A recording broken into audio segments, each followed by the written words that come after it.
Сәлем достар, Қазақстанда көптеген адамдар өз кәсібін бастап, жаңа жобаларды іске асыру үшін гранттар алғысы келеді. Бірақ қайтарымсыз гранттарды алу үшін не істеу керек? Қайтарымсыз гранттар дегеніміз не және қай жерде оларды алуға болады? Бүгін осы сұрақтарға жауап береміз және бұдан да басқа пайдалы ақпараттар болады. Маған тіркеліп, лайк басып, қолдау білдіріп отырыңыздар. Ал ендеше кеттік.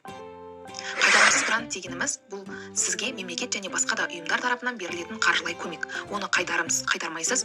Бұл гранттар инновациялық жобалар, бизнес ашу немесе әлеуметтік маңызы бар жобаларды қолдауға бағытталған. Қазақстанда бірнеше түрдегі қайтарымсыз гранттар бар. Олар былай бөлінеді. Мемлекеттік гранттар, мемлекет тарапынан берілетін. Жеке қорлар гранты және әлеуметтік гранттар. Осындай 3 типке бөліп, әр типте қазір жеке талдау жүргіземіз.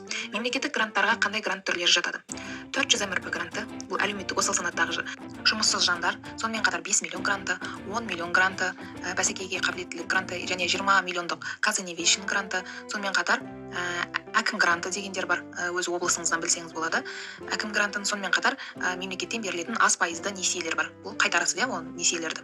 Ол жастарға арналған 2,5% несие және ауыл аманаты бар 9-10 миллионға дейін берілетін несиелер.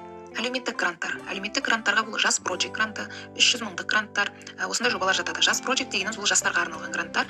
Оған мысалы студент емес, жұмыссыз, ипсы жоқ жастарды қатыса алады. Бұл жерде 1 миллион теңге қайтарымсыз беріледі. Бірақ оны сіз белгілі уақытқа дейін әлеуметтік осал санатқа жататын белгілі мөлшердегі адамға тегін қызмет көрсету арқылы қайтарасыз. Оның толық шартын жас проект деп іздеп көрсеңіздер әлеуметтік желіден толық шарттарын көре аласыздар. Сонымен қатар үшінші бізде жеке қорлар гранты бар. Бұлар жеке компаниялар, сондай жеке қорлар өздерінің аттарынан халыққа осындай қайтарымсыз бір кәсіп бастауға қайтарымсыз ақшалай көмек береді. Мысалы, Coca-Cola гранты бар, әйел адамдарға арналған. Сонымен қатар Асылтас қорынан көмек, Сәбе қорының өз ісіңді баста гранты, Назарбаев қорының гранты, Жарқыра жобасының гранты, Инвиво гранты, Кәмшат қорының гранты және Steam Академия қорының гранты. Осындай қор және басқа да осындай қорлардан бөлінетін гранттар бар. Оның өз жеке сайттарынан қашан басталады, қанша мөлшерде грант бөлінеді, қатысу шарттары қандай, толық қарасаңыздар болады. Сонымен қатар маған тіркеліп алыңыздар, мен әрбір грантқа жеке талдау жүргізетін боламын. Бұл аталған жобалардың барлығына, аталған гранттардың барлық түріне бизнес жоспар керек және оның қаржылық моделі, яғни есептелулері керек.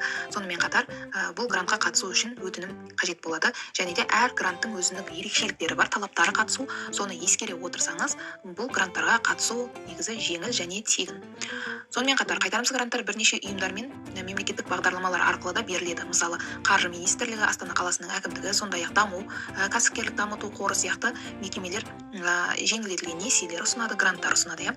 Сонымен қатар жаңа бизнес ашу, ауыл шаруашылығының инновациялық технологияларын енгізу немесе әлеуметтік жобалар үшін гранттар алуға болады. Тіпті мәдениет пен өнер саласындағы жобаларды да қаржылай қолдау таба алады.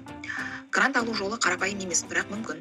Бұл үшін сізге дұрыс дайындық қажет болады. Жобаңызды жақсылап әзірлесеңіз, жоспарды нақты жазсаңыз және қажетті құжаттарды жинасаңыз, кейде грант алудың конкурстық кезеңдері де болады. Мысалы, қорғау болады, қорғау офлайн және немесе онлайн түрде болады.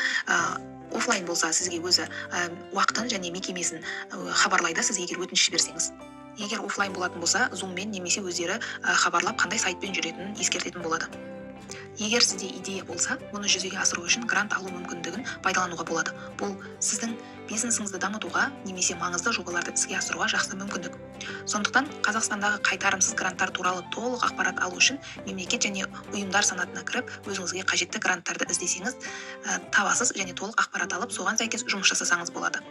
Ендеше ол жобаларды, мысалы, сіз бір жобаны таптыңыз, толықтай шарттарына сәйкес келесіз, ары қарай қалай әрекет етуді білмесеңіз, онда бізге хабарлассаңыз болады. Бізде толық сопровождение бар, кез келген грант түріне немесе субсидия, басқа да жобаларға көмектесе аламыз. Тек өзіңіз қай жобамен қатысқыңыз келеді, соны анықтап, сол бойынша сұрағыңызды нақты қойсаңыз болады. Біз хабарласу телефон номерлерін төменде қалдырамыз. Сол жерден қарап, жеке WhatsApp немесе Instagram желілеріне өтсеңіз болады. Ақпарат пайдалы болды десеңіздер, маған тіркеліп, лайк басып, қолдап отырыңыздар. Сұрақтарыңыз болса, қай жоба қызығырақ, сол жобаны атауын жазсаңыздар, келесі роликті сол жобаға ғана арнап, шарттарын толықтай түсіндіріп салатын боламын. Ал ендеше келесі кездескенше сау болыңыздар.